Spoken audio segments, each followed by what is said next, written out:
What is self-discipline and why does it matter? Now I'm going to start with the description straight from the dictionary. And I'm not sure about the second part, but the first part of this is pretty clear. The ability to control yourself. So self-discipline is the ability to control yourself and to make yourself work hard or behave in a particular way without needing anyone else to tell you what to do. And in some ways, this should be so simple, as we're all in control of what we do and how we react. But we all know it's not that easy. There are distractions in the workplace or at home.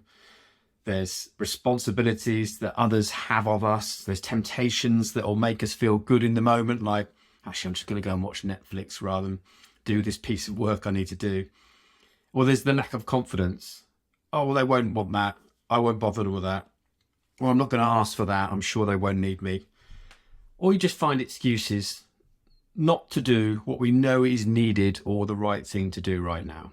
I actually prefer this description of self-discipline from the writer Samuel Thomas Davis. So self-discipline is about leaning into resistance, taking action in spite of how you feel, living life by design, not by default, but most importantly, it's acting in accordance with your thoughts, not your feelings. Let's unpack this a little bit. Leaning into resistance. That is all about putting yourself into more challenging situations. It can be doing the hard stuff. And I don't mean like really, really big things here. It does include that, but sometimes it's just about doing the right thing at the moment. Shall I eat that apple? Or shall I have that chocolate bar? Shall I watch Netflix? Or shall I do that job that I said I would do? Leaning into resistance is something that's really critical. You need to continually thinking about, are you pushing yourself enough? Not to stress yourself out all the time, but are you feeling that resistance? Are you asking yourself, is this going to be challenging for me? And then taking action in spite of how you feel. If we're all motivated, or I should say, if you're all reliant on motivation, then you're not going to take action, or at least many times you're going to go, actually, no, I don't feel like it. So no matter what you do, how you feel, you take action because you know it's the right thing to do. And living a life by design, not by default. So for me, this is all about not being reactive to what's going on around you. So you're just doing what you think should be done. So by default, but living a life by design, that means I'm going to react in certain ways, like the performance algorithms from week one. I know there's going to be challenges coming my way. I want to achieve this. So I have to act in this way. I have to do these things. So you're planning, like a good project manager, you're planning how you want to react to the things that you want to achieve and you want to do. You have a direction you want to go on. But most importantly, it's acting in accordance with your thoughts, not your feelings. So if we only just rely on how we're feeling and then that decides whether we're going to do something or not, the chances are we're not going to do them. So our thoughts are, what is the right thing to do right now? I know it's to go for a run rather than go and watch Netflix. I'm going to go and do it. Not, it's raining outside. I don't feel like going for a run. I'm not going to do it. And then you won't. So that's a really good description of what self-discipline is.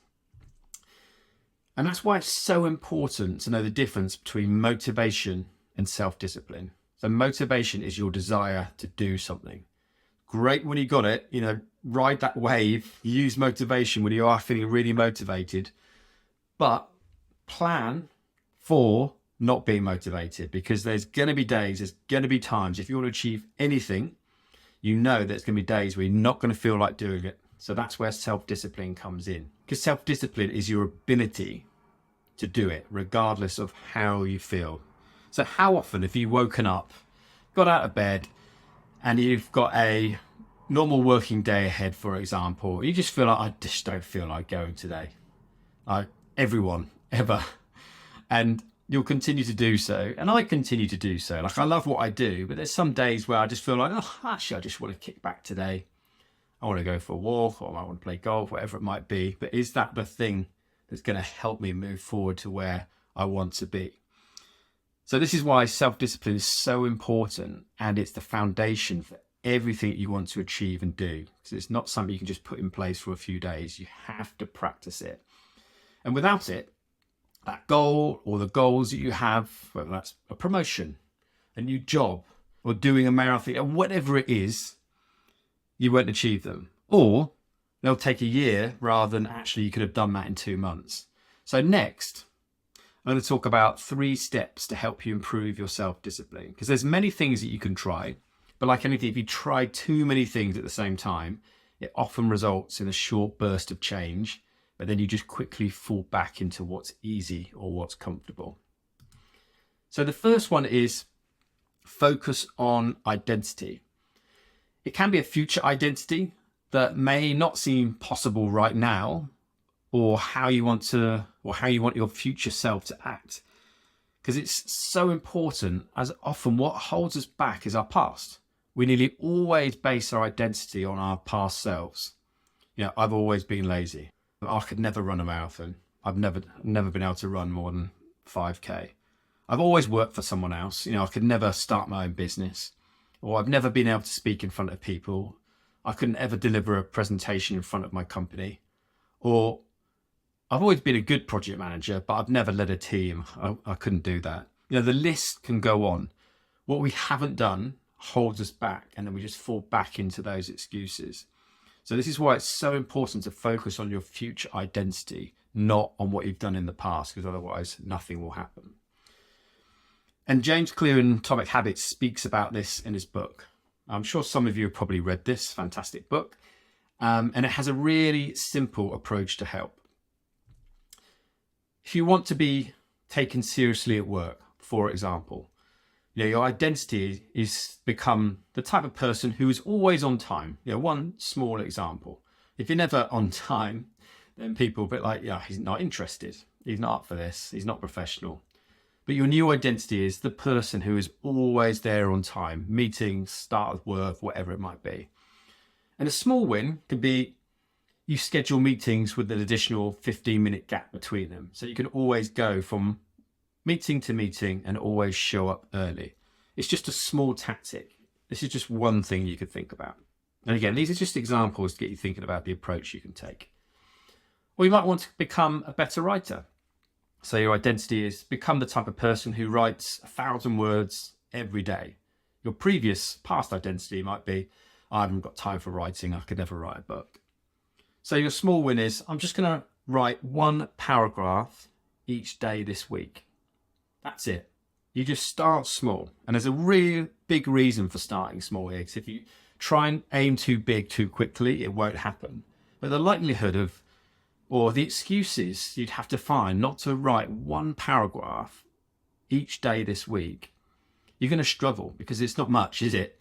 But in reality, what will happen is you'll start to write that 1 paragraph, and some days you'll write 4, 5, 6, a few pages worth. And before you know it, you're halfway to writing a book. Or you want to become a better project manager.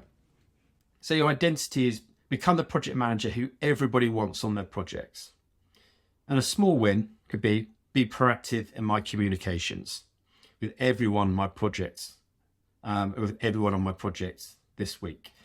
Again, 1 small win. Don't make it too big. And I spoke about this already on a number of the lessons so far. Think about incremental change. Don't go big too quickly. Or you might want to become a business owner. Personally, I've worked for someone all my life. I've always worked for companies, and the thought of owning a business, making my own money just seemed like a pipe dream, because I know nothing about running a business.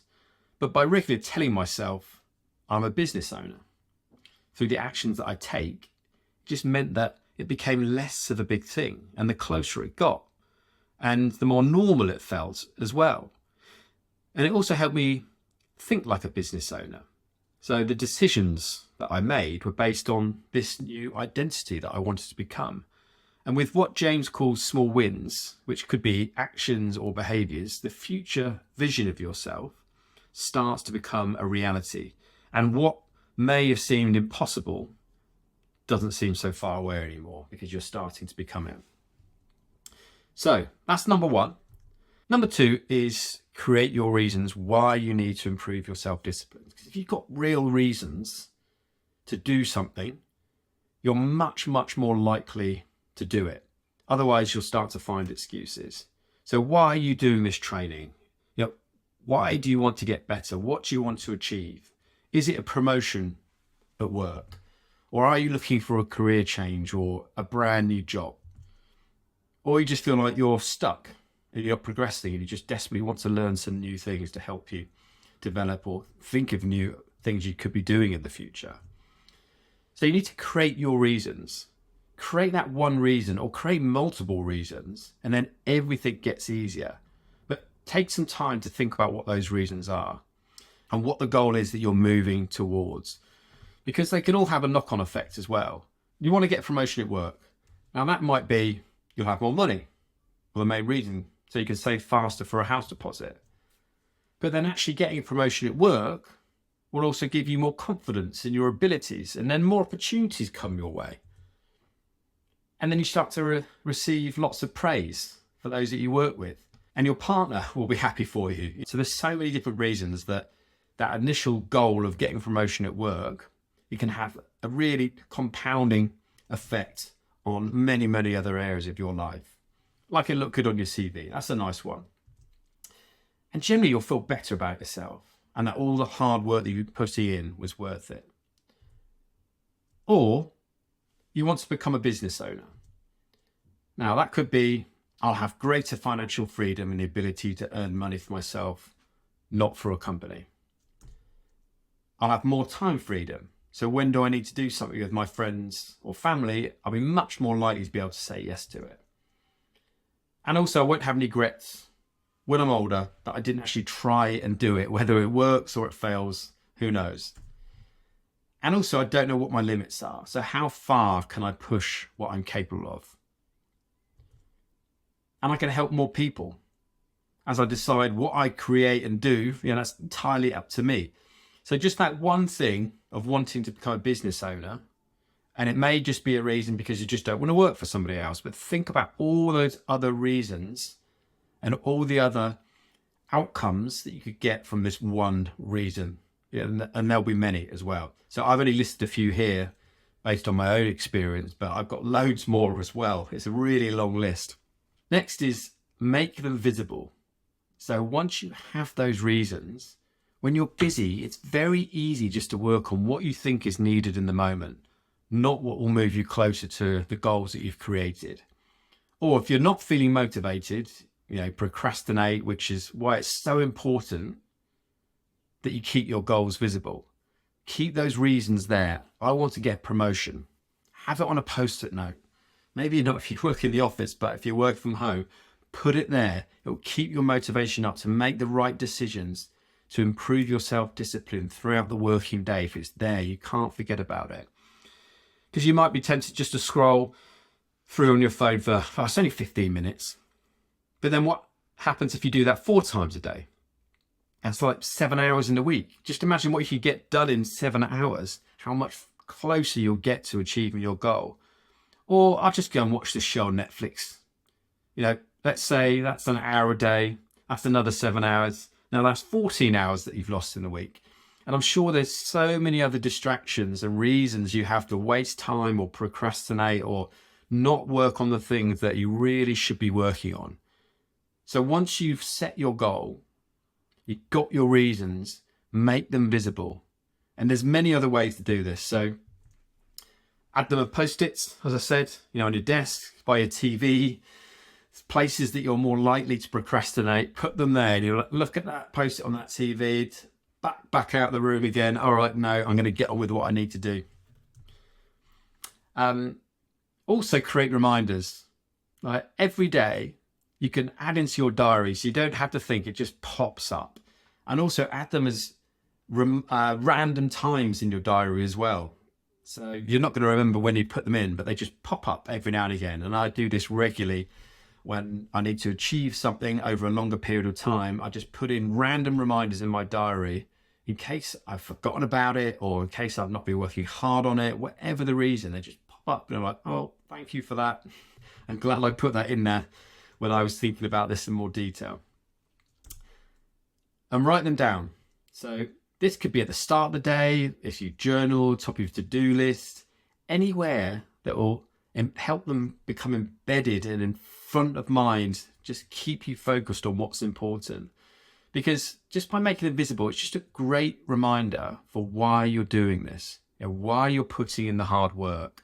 And it just makes it harder to skip a day or just take that easy option. Number 3, enjoy the hard work. You're like, what? Enjoy hard work? This might make some of you think this, but step 3 is about embracing it and thinking of hard work as a skill that you can actually improve. So recognize when you have to do the hard stuff, because then when you do it, you know it's moving you closer and faster to what you want to achieve. And the more you do the hard stuff, the more you can do it. It's quite a strange one to get your head around, but the more you can do those harder things throughout the day, the easier they become. They're not that hard anymore because you start to do them. You're like, I just do this. You know, say you need to make 10 calls in a day because you need to win some new business. You find out really, really hard. But the more you do them, the easier they get and the better you get at them as well. And it's less of a big thing to just start to pick up that phone and do that first call. It just means the more you can do it. The more you do, the more you can do it. It's that simple. So it's really important that you recognize the hard stuff, because doing the hard stuff is the number one way to guarantee you'll get to where you want to be. So what is the hard stuff for you? It's anything you don't feel like doing. So obvious one is starting on tasks you've been putting off because they could be boring. Just don't really feel like doing this. You know, you're not motivated, but just get started on them. Confronting a problem you've been putting off. So this is a more challenging one. Something you just didn't really want to do because you know it's going to require a lot of work for you, or it could be a difficult conversation. Or working on a task because it's difficult. You don't actually know how to do this. It's not going to be easy. But if you don't start on it, you're never going to finish it. Or having a difficult conversation with somebody. It could be a client, it could be a partner, it could be a friend, who knows. But having that difficult conversation just means that you're not putting it off. And normally when you put tough stuff off or difficult conversations off, they tend to get worse. And making a decision on something that once done will create more work. Now this links to some of those other points as well. But it's easy to take a step back and go, no, actually, I'm not going to share that yet because then they'll ask me for this, this, this, and this. But you know, if you do all of that, it's the best thing for your project. Going for a run in the rain. I'm sure we've all had those moments. You know, if you're a runner, you look outside and you think, oh, I'm not going to do this. But 100%, if you do it, you know you'll feel better for it. And it moves you closer to, if you have a fitness goal, it moves you closer to that goal. Or preparing a healthy dinner over getting a takeaway when you're tired. So it's so easy just to pick up that phone, get that takeaway in, versus actually I'm going to spend a little bit longer and cook that healthy dinner. I've done it many times, so I've got a takeaway in and afterwards I'm like, oh, I regret that because I generally don't feel great. And the list goes on. So yeah, there's a few examples for you. Now, that's it. So we've covered that self-discipline is all about controlling yourself and leaning into resistance, or those difficult tasks. And then the 3 steps to help you. Focus on your identity, so you're creating your future self and not being held back what you've done in the past. Create your reasons. Why are you doing this? Really, really important. So it's easier to say yes to what you should be doing and no to what you shouldn't be doing. And then enjoy and embrace the hard work. The more you do the hard stuff, the easier it becomes. And you feel so much better at the end of the day as well. So you've done the hard stuff. You really feel like you've achieved something. Okay. That's it. Self-discipline. I hope that explains well for you what it is. Some techniques to help you improve your own self-discipline. And I'll see you on the next lesson.